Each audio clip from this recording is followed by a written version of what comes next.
As women, we are born with a million eggs. By the time we are 40 years old, we're down to about 1% of that reserve. And there will be a point when there'll be no eggs. And that's when we've hit menopause. Everything falls apart, from your brain to joint to muscle to organs, if we don't know how to manage it. In 1600, women in their 40s who started showing signs of hot flashes and anxiety were termed as witches. They were also burnt in the fire. What? Yeah, I was shocked to even read it.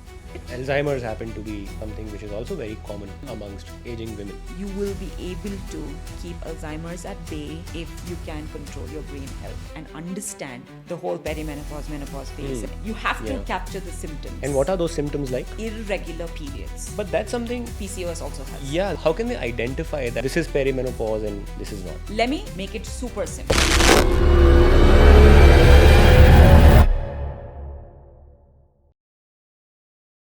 So before we get into all of that, if you could just very simply explain what is menopause? So menopause is that one day in your life when you just stop your period. So 12 months of no period and 12 months and one day. That's the day you hit menopause. And after that, you become postmenopausal. But let me make it super simple, okay?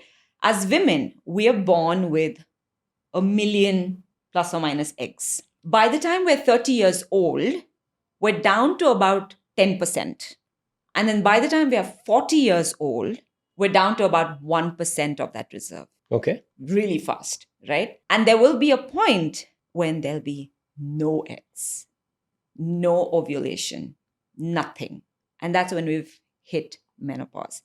It is a natural transition in every woman's life. It is normal. It can be scary. It can be horrendous. It can be difficult if we don't know how to manage it. But if we do, and if you have the right support, then you can manage it beautifully. Yeah. Right? In simple words now, your main hormone, the main female hormone, estrogen, it's like literally the central controller of your body, right? Estrogen starts dipping, going away slowly. And your ovaries are responsible to make these hormones, right? Estrogen and progesterone. Now, when your ovaries are falling apart as you age, obviously estrogen and progesterone is going to go haywire. So it's simply the hormones varying greatly, reducing, increasing, at one point completely moving out of your body that causes menopause. And that's why, because when your estrogen, which is so critical for the female body, goes haywire, everything falls apart, from your brain to joint to muscle to organs. Everything starts feeling like it's falling apart, but we can control it in various ways. Now, there are phases to this. It's not like just suddenly you're saying, oh, I haven't had my period, so I think I've gotten there, right? So there are 3 phases to menopause, right? To the concept of menopause. You have perimenopause, then you have menopause, and then you're postmenopausal. Now, in perimenopause, it can start anytime between 35 years to 45 years. 35 is very early, but genetically, sometimes it can happen, right? So anytime between 35 to 45, you can start the perimenopausal phase. Perimenopause can last from anything 6, 7 to 10 years. In a worst case, it can even last up to 14 years. Wow. So if someone doesn't know what's happening, and 35 is like, it's young, all right? If someone doesn't know like what's going on the inside, they would be 7, 8, 10 or 14, 15 years in someone's life with just extreme suffering. Yes, absolutely. Because this, to understand perimenopause, like when you start it, a lot is to do with symptoms. You have to capture the symptoms. And what are those symptoms like? Okay. Starting with irregular periods. But that's something PCOS also has. Yeah, that's something that's like becoming very common at a very young age. So how can they identify that, this is perimenopause and this is not? It's the age, right? See, PCOS is happening to women as young as 22 and 25. Yeah. You can't possibly hit perimenopause at that age. So, and that is something you can identify through your blood work, PCOS. and all of that, you can Correct. identify through blood work, right? But this is not something, perimenopause is not something you can identify with blood work. Later on in life, when you're around the last phase of perimenopause, menopause, your follicular stimulating hormone, that's your blood work, FSH test can be done, and you can kind of identify that, oh, you're hitting. But right now, maybe you can check your progesterone, estrogen levels through blood work, the hormone panel that we talk about, but it'll never give you full identification that, oh, you are, because it's constantly going to be fluctuating. So the first sign is really irregular periods, and then you have to keep tracking it. Okay, so in perimenopause, I'll just break that. In perimenopause, you have early, you have middle stage, and you have the late stage. In the early stage, your periods become slightly irregular. Okay, you could miss the cycle from 28 days can become 26 days, that kind of small changes. You can experience some night sweats, hot flashes, right? And some weight gain, especially around the abdomen. Your visceral fat can start going up. In the middle perimenopause phase, you will start having longer breaks with your periods. You may just keep bleeding for 20 days and then suddenly not bleed for 2 months. And then you may have sleep trouble, right? You may have anxiety, more weight gain if you don't do anything about it. Then the late menopause, where you may not have periods for like 4 months, 5 months, 6 months, and then long duration. And that way you slowly move into 12 months of no period hitting menopause. But sometimes you could have no period for 10 months and you're like, oh my God, I have 2 more months and I will become menopause. And then suddenly in the 11th month, you may bleed. So your time starts from then. From the beginning again. Okay. So from then again, it's 12 months of waiting. Yeah. But you said it can possibly start at the age of 35 for someone. Yeah. Very few, but yes. Very few, but yeah, it can. And 35, like I said, is fairly young. People now are also having late children. Yes. Like me and my wife, we had our first child at, and even you at what, 40? My wife was 37. So I'm saying that, and it's very common right now for women to have children after the age of 35. Yes. While most of them may not fall in the perimenopausal phase. Yes. But if someone is and they want to conceive, what will be the complications? How easy or difficult will it be for them? Now, for conception, what are we tracking? Ovulation. We track our menstrual cycle. We want to know when we're ovulating so that we can plan our conception, right? When our periods are irregular, finding that ovulation cycle or phase becomes hard. Yeah. So it'll need a lot of tracking. It may need external support of a specialist, like a fertility specialist or something. And it may need constant tracking to see that you are able to conceive. It's not impossible, obviously. Like people with PCOS who also have irregular periods do figure it out and do it. This is obviously a little different because too many non-ovulatory cycles, but it's possible. It's possible with all the right kind of tests, because there are so many tests available now with the right support. But as you go, I had my child at 40, right? When I was having my child at 40, did I know that my egg reserve is going to be under 1%? I did not. But I did my fertility test, so did my husband, and it looked good. And that's when we said, okay, we're ready to try conceiving, right? But then now it makes sense why it gets harder to conceive as you age. A, your egg reserve is down. B, the quality is also going to come down. Yeah. Right? And now you also know, now I know why my parents were so particular about having children early. They didn't know it in as many words, but this is the right way to do it. So you're saying it's going to be hard, but it's of course possible, and with the right kind of help, with the right kind of tracking.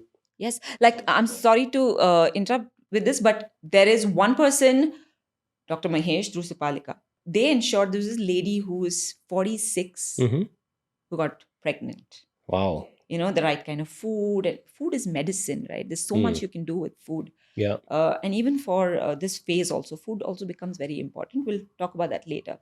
But yeah, it's possible if you track it and have that perfect specialist working with you, right? So we have perimenopause, 3 phases. Then we have menopause. So menopause is that one day. And after that one day, 12 months of no period, menopause, After that, you become post-menopausal. And then life is different in the sense you're never going to have a period again. So yay to that maybe. But the hot flashes and everything that you experience, the night sweat, the anxiety, the weight gain, all of that you experience through that perimenopause phase may just end. But for some women, it kind of continues. Also depends on, your fitness, your nutrition, all of those things you can control. But then you become postmenopausal, and that's your status for the rest of your life. And you can still have great quality of life. That's what I want. Of course. I mean, if you're spending 1/3 of your life in that phase, you've got to do something about it. And it's not just women who've got to do something about it, also men, family members, children. Everyone has to contribute to it because this is inevitable. Every woman's going to go through it. Yeah. And if we just keep ignoring, that's not the right thing to do. That's not in anyone's best interest. My biggest worry is that when I'm going to go through this whole perimenopause phase, my daughter's growing up and may hit her teenage years. And I'm going to have double anxiety, one coming from a teenage daughter, one coming from perimenopause. I'm like, wow, the perks of having a child late in life. Perks of having because if I had a child at the right time, she would probably be like 15, 20 and gone past that phase. And I could have just focused on my perimenopause drama. You know what I mean? Yeah. Bring it on. So tell me something. So this is like I said, we know that the awareness is still very limited. A lot of them out there don't even know that, this is happening because it's menopause. Yeah. They're going through joint pain and heat, hot flashes and things like that because it's menopause. They're having sleepless nights because it's menopause. Where did all this start? I mean, is there a history to it? Oh, yeah. Of course, there's a history. And this was in the books that I studied, right? And it's wonderful to even read it. So I'm just going to quickly go over it. Like it's lengthy, but I'll just quickly touch upon some facts. So in 1600, women in their 40s who started showing signs of hot flashes and anxiety and, that kind of stuff were termed as witches. Okay. Because nobody understood. So it was like, oh my God, they're going insane. They're giving us like witch-like behavior with just sudden outbursts and things like that. And apparently, they were also burnt in the fire. What? Yeah, like, the whole witch term was very common, right? So this category of women who were going through menopause was witches and were burnt. Yeah, I was shocked to even read it, but there is truth to it. 1700s, they started identifying women in their 40s and 50s going through perimenopause as having hysteric fits. Right. Okay. Again, calling them insane and putting them aside and, like just saying, oh, they're of no use anymore. Wow. Okay. Then in the 1800, I think the term menopause, 1800s, the term menopause was finally in the medical journal. Like people started understanding a little bit more, like, of course, the doctors and etc. started understanding a little bit about menopause and the fact that this is a phase where women's menstrual cycle stops. It pauses. So which is why the term menopause, the menstrual cycle pauses. That's why the term menopause came into being and it entered the medical journal. But that was about it, It was still not known as to what exactly happens. Then in like 1900s, leading up to 2000s is where more research was done. Mm-hmm. But here's the thing. The research on the sex hormones was done on men. And when they identified that apart from all the testosterone, men also had some estrogen, they're like, oh, this is interesting. And then they said, let's now study the female sex hormones. So that's when, it started really becoming a thing and people started knowing more about female hormones. Having said that, there's still not enough research done on menopause. There's still not enough talk. Even apparently, even in the medical schools, they don't give enough attention to menopause. So a lot of the doctors, that's why, still don't know how to deal with it and talk about it or support. Like even when you go to a gynecologist, with all due respect, you're not going to get a complete solution because there's not enough study, because they're not taught. It's not their fault. That's just so sad. That is just so sad. And we are going to spend 20% or of her life in this state, or maybe more, depends on what age we hit it. Yeah. And imagine there's no study. The fact that there is a history like this, it's of course it is disgusting, but this has happened, and that's the truth. Yeah. I think there's not much that I can do or we can do, because we are limited by time and resources and things like that. But I would definitely like to channelize most of my energy in doing things for women's health. Yeah, I don't think we've done enough. exactly. And as much as possible from my end, I'm just going to go all out and make it happen for them. Women do a lot. It's a woman who's carrying a child for 9 months. It's uncomfortable, right? You're going through a lot of changes. Of course, I'm sure it's a beautiful journey, but I'm pretty sure it's not going to be the most comfortable thing No, it's in not. the world. And then you have to go through that pain. And then everything changes about your body from that point. You're in postpartum phase. And I read somewhere that once you're in postpartum, you're always postpartum. You're like never going back to almost being never, what you were before. Of course, again, that's another beautiful journey. But I'm saying so many changes that's happening. If men had to go through that kind of pain, we wouldn't be really reproducing that much. The world wouldn't really move on the way it has done. Yeah. It's the women who take the pain to run the world, is what I'm trying to say. Yeah. And you know what, Rishabh? I think I tend to agree with you on this. Also, on a level of like when you talk about the hormone, right? I remember years ago someone telling me, can't remember who, that women are able to multitask unlike men because of their hormone estrogen. That's Okay. how powerful it is. Okay.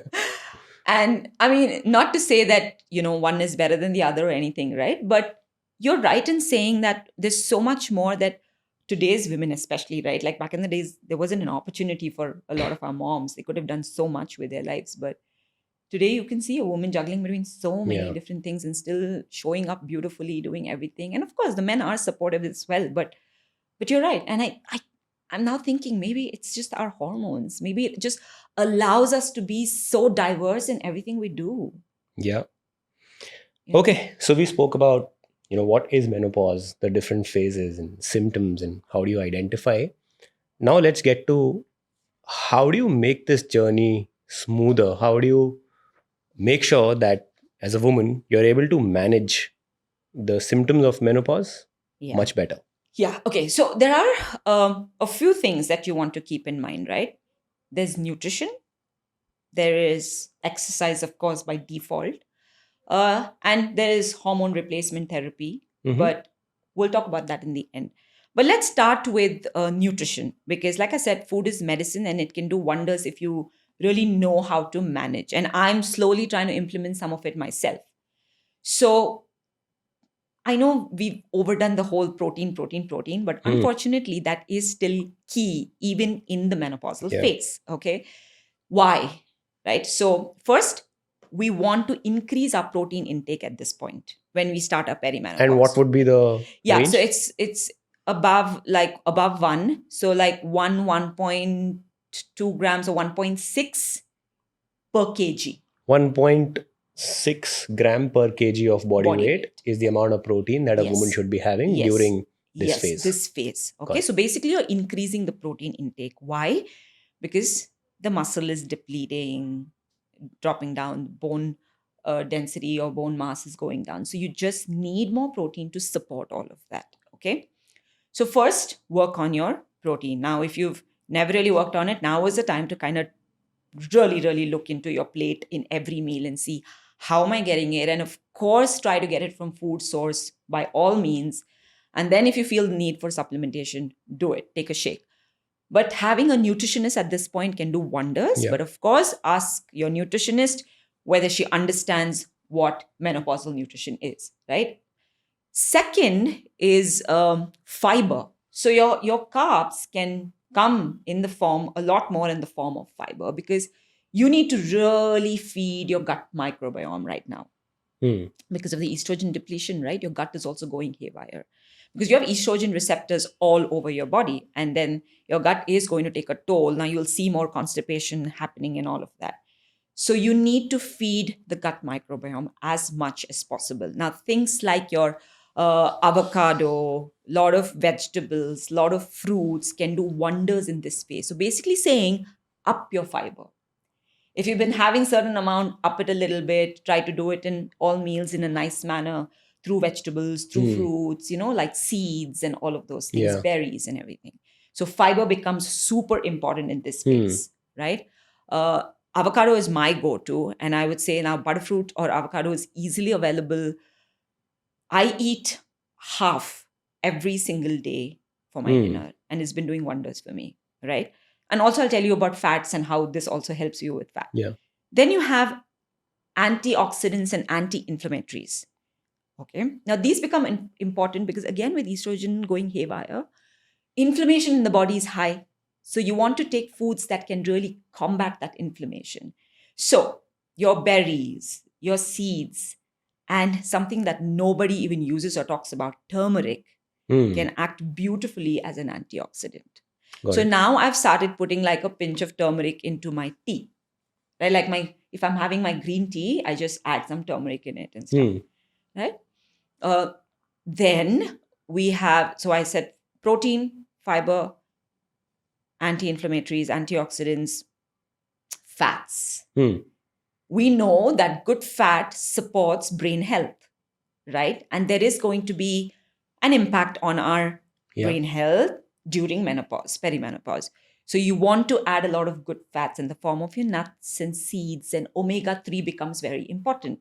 So avocado also falls under your good fat, right? Now, if you're not a fish eater, try to get these sourced from vegetarian, but otherwise take an omega-3 supplement with permission from a nutritionist or your GP. But omega-3 is required, and it'll help you tremendously because you need those fats for a lot of things, of course, for bone, all of that, but definitely for cognitive health.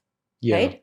What about hydration? Hydration is key, 100%. I think hydration will be key forever. 2-3 liters. You need to understand how much your body needs. I do about 3 liters because I'm also very active and stuff, but hydration is very, very key. Support muscle and all of that.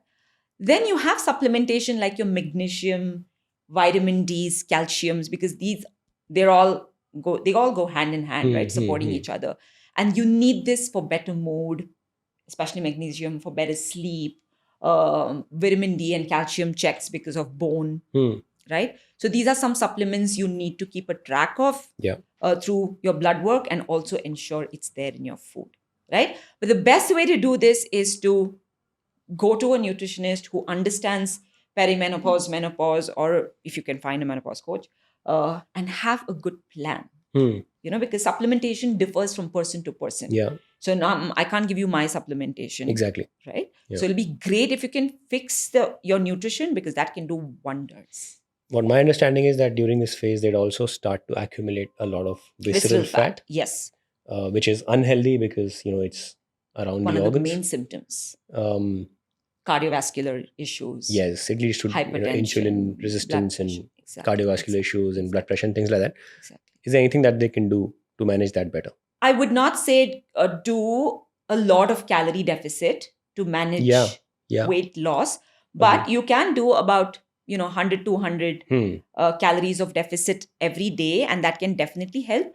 But Rish, honestly, this abdomen fat or the visceral fat goes up again because of the estrogen fluctuation, right?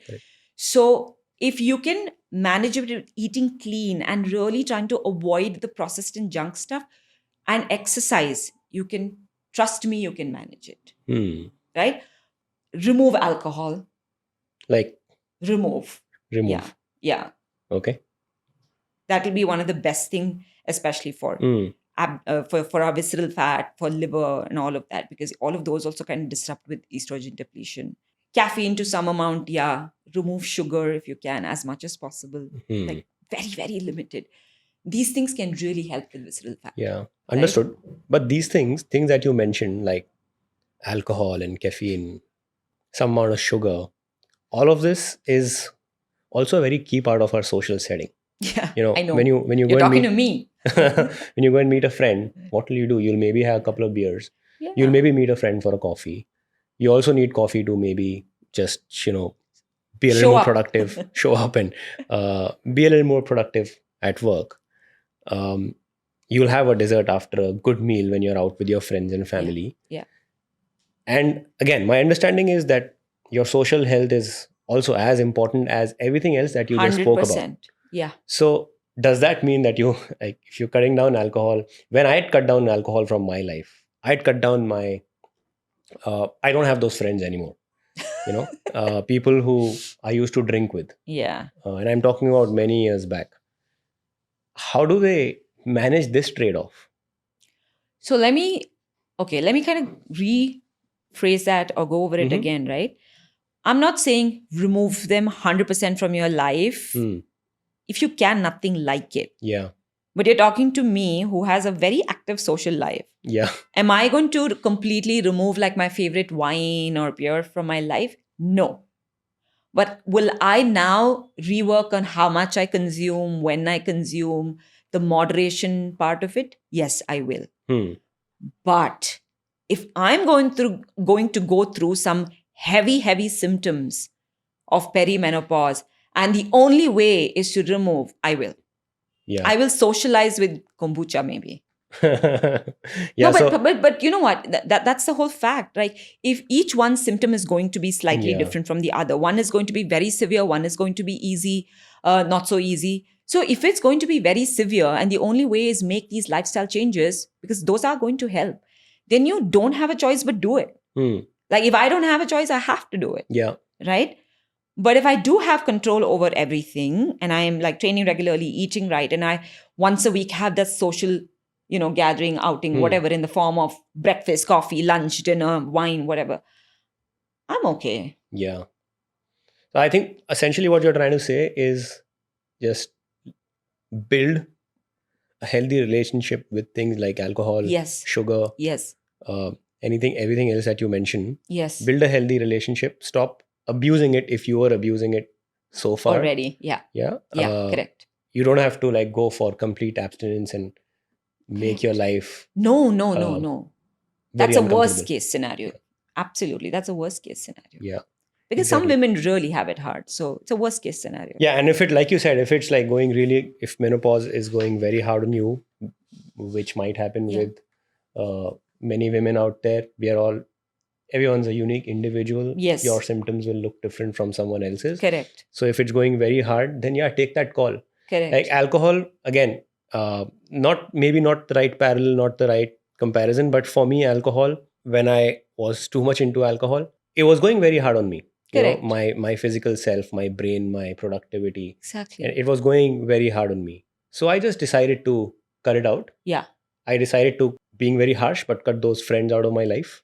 I just became a different person. Yes. Like my identity shift happened overnight when I just, decided that I'm going to do it. But it was important for me because I was going through a very rough time. So essentially what you're saying is you've got to manage your own trade-offs. Yes. If the symptoms are harder, then you do every little thing, every little detail to make sure that those symptoms become more manageable. Yeah, exactly. Because see, we're already going to go through sleep disturbance. Exactly. Right? Through perimenopause. Yeah. That is one major symptom also, where you're suddenly like waking up, suddenly wanting to go pee, suddenly wanting to like put one foot out because of your blanket because you're feeling hot, like one foot is burning. There's so many of these symptoms, right? Night sweats. And then alcohol, is a sleep disruptor. It's going to disrupt your sleep. Right? So now you're having two sleep disruptors. Yeah. With making it worse. So no amount of magnesium or anything is going to help you fall asleep with. Yeah. So it's a choice, like you said, each one of us have to make based on where we are and how we feel. Yeah. Right? I'm already thinking, and just yesterday telling my husband, you know what? I think I should just quit drinking. Like, I'm not sure if I even need it, but then I'm thinking in my head, I need to find a way to socialize, like go, if I'm doing like a night out. Yeah. Figure out a way to not drink and still like have a blast. I'm sure you will still have a blast. Yeah. No, and then I'll figure it out if I need to, right? If I have to, I have to. It's as simple as that. Because quality of life over anything else. I agree. I want to keep training as long as I live, and fully agree. Yeah. I agree. Can't agree more. Okay. I think let's get to another topic. These symptoms are hard.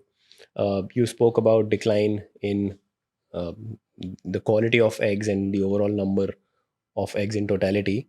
What is the impact of all of this on cognitive health? Because when people age,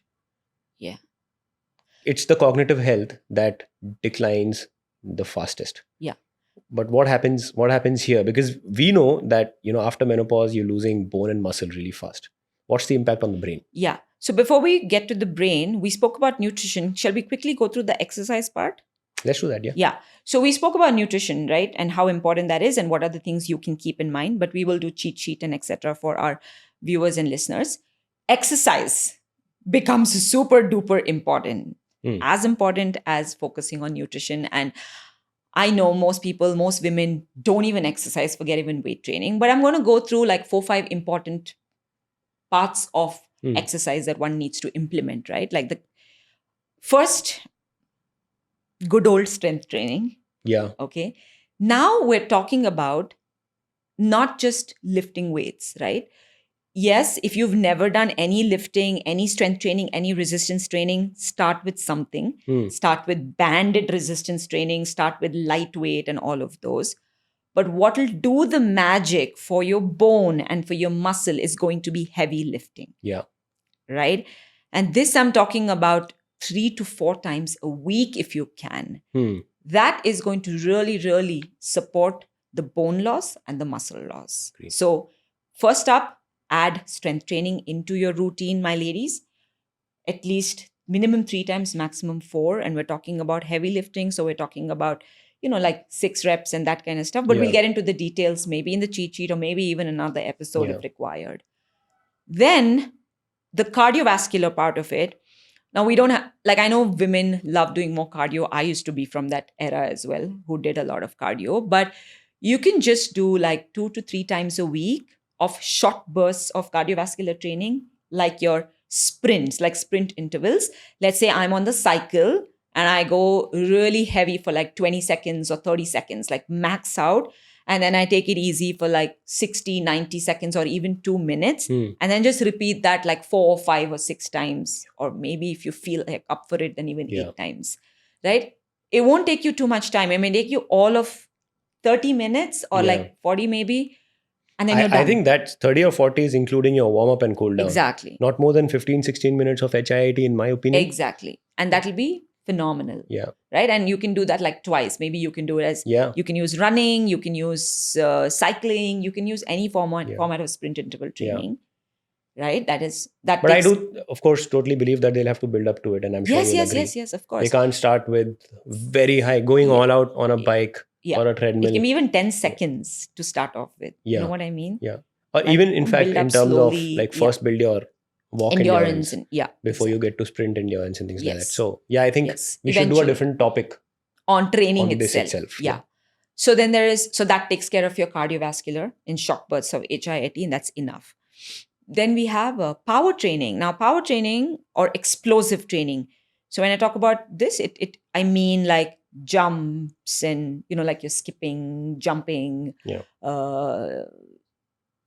those kind of stuff. Basically anything to do with generating more power and explosiveness from the body, right? You can do that once a week, if not more, right? Maybe max twice, but once is great. This can support our fast-twitch fibers, right? Because that declines or decreases with estrogen drop, and you want that. Exactly. So this is where power training comes in. So that's number 3. Number 4, focus on mobility for joint integrity, because a lot of our estrogen receptors are in the joints. And for example, a lot of our estrogen receptors is here in our shoulder joint, and frozen shoulder is a very, very common problem for perimenopausal women. And everyone's suddenly I'm oh my God, I have shoulder pain. Why? That's right. And it is just a part of perimenopause, which most of us don't know. We think we hurt ourselves in the gym or whatever it is. But then it's because of estrogen again. So mobility training, focusing on just joint mobilization can really do wonders, right? And then last but not least, a little bit to just allow the mind to kind of de-stress, right? Like your long walks, outdoor, alone with family, listening to something interesting, meditation, could be yoga, whatever it is that floats your boat, right? That can really do wonders to even induce and help you sleep better, because sleep is going to be a little bit of a problem. So that recovery and stress management, because stress and estrogen kind of are like up against each other. When your estrogen is high, your stress is low and you're better controlled. When your estrogen is low, your stress is high. Yeah. Now, the stress is going to be high and you're going to have to manage, right? Your cortisol, your stress hormone, all of that is going to be off sync or off balance. Right? Yeah. So these are like our training parameters. If we can kind of break this into 7 days a week, it'll be fantastic. And we will do it in a cheat sheet. Now coming to the last part, the brain. So yes, you and I have same brain almost. But the interesting part, and there's still a lot of research happening on this, so I'm going to give very limited information, and we will have a specialist come and probably talk about just brain health and, or maybe we can do a different episode and all of that. But our brain, women, our brain health deteriorates faster than a man's during perimenopause. From perimenopause to menopause, there's about 30% decline.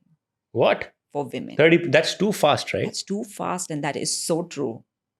Right? There's still a lot of research going on. And this is going to be, which means that it's going to be very evident. Evident. Right? Evident, yeah.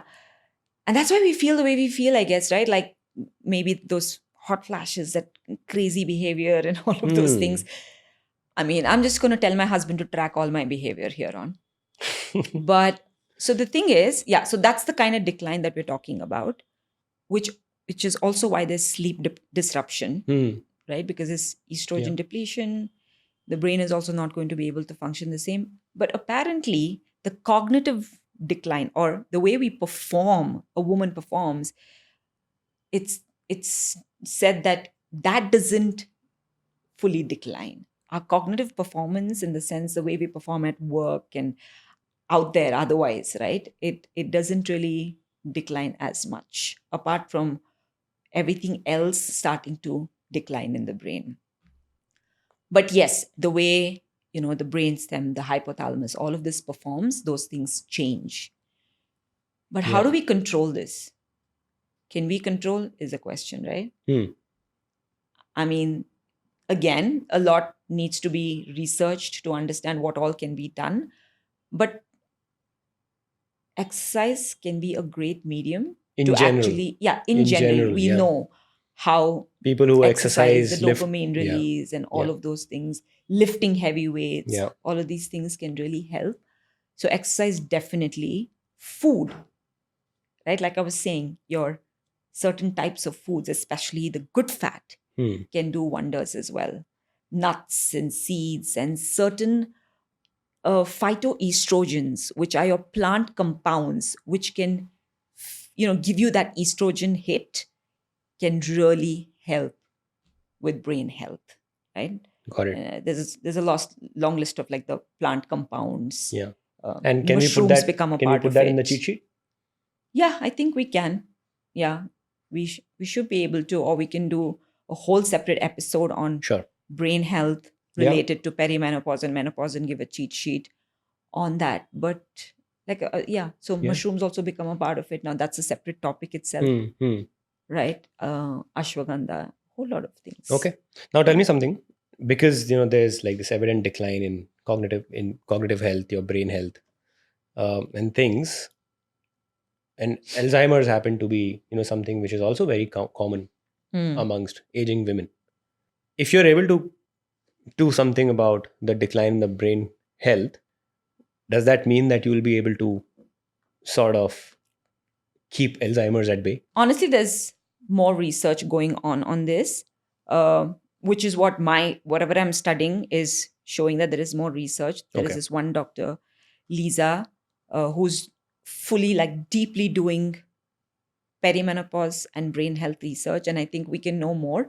Having said that, from whatever I've studied, it does say that you will be able to probably keep Alzheimer's at bay if you can control your brain health and understand the whole perimenopause, menopause phase and what's happening, and do the right thing in terms of nutrition and exercise and other things. Now, the other things could also be things like hormone replacement therapy, Yeah. which is again a very, very elaborate topic. Which But if you could just, in very brief, explain what do you mean by hormone replacement therapy? Yeah. And then we So can take this up in another podcast with an expert. But for now, if you could just yeah, explain. so hormone replacement therapy is very self-explanatory, right? We're basically giving the body some amount of those hormones which we need, which have gone away. Like send that estrogen into the body again, send the progesterone into the Yeah. body. Now, here's the thing.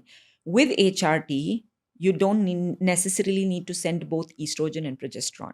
So based on our symptoms and what we're going through, some of us may just need estrogen.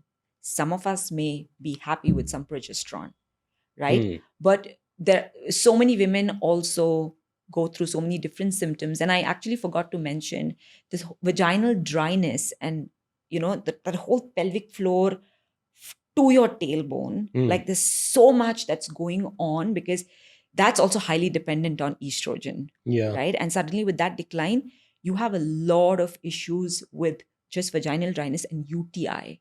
And apparently, a lot of people going through recurring UTI eventually have, such, like, it's so hard to deal with it that there are women who even die because of it. So sometimes some of this HRT or the hormone replacement therapy is actually done only to fix vaginal dryness, right? Because that is a big problem. Okay. But these things, we should obviously get a doctor, a specialist, and Yes. talk in length about HRT, because a lot of women in the future are going to consider HRT. And HRT, right now, the rumor or the message out there is, oh, are you sure? Because it could cause you cancer, it could cause you heart disease and stuff like that. But if it's taken within a certain period of your menopause, it can do you good. And also, if you have an expert who's sort of monitoring your dosage, changing it when it's needed, I think you should be able to prevent those kind of issues. Exactly. Yeah, so let's do another podcast with an expert on this topic. Yeah, I think we should be just able to do many, and I think it'll be great if we can actually take our viewers' suggestions on what they want to do with menopause, right? Like how much more information they want, what kind of information they're looking for. And I think that's what our goal is also. Like we want to really facilitate this for our women. Exactly. Do more for our women. So, exactly. Yeah. we now, can unless go you have deep into anything this. else, let's close this. And I just like to say that women deserve better from pretty much the entire ecosystem, including strength coaches. Yeah. As strength coaches, we need to study women physiology a lot deeper. As at large, I don't think we are spending enough time studying, even doing basic study on women physiology, and resources are available all over the internet, credible resources. They deserve better from doctors. They deserve better from family members, men, and everybody, around them. There's so much that's happening. Most people don't even know about it. So I'm glad that we discussed this. Let's do as much as we can to create Absolutely more awareness around it. Yeah. And let's make women's health a priority in our country. Yeah, I think I'm so glad that there's more research happening around this, and I'm so glad that I have, also hit that age where I want to study more on this so that I can help more women and myself. And the goal is to help as many women. But yes, let's do this. Let's do this.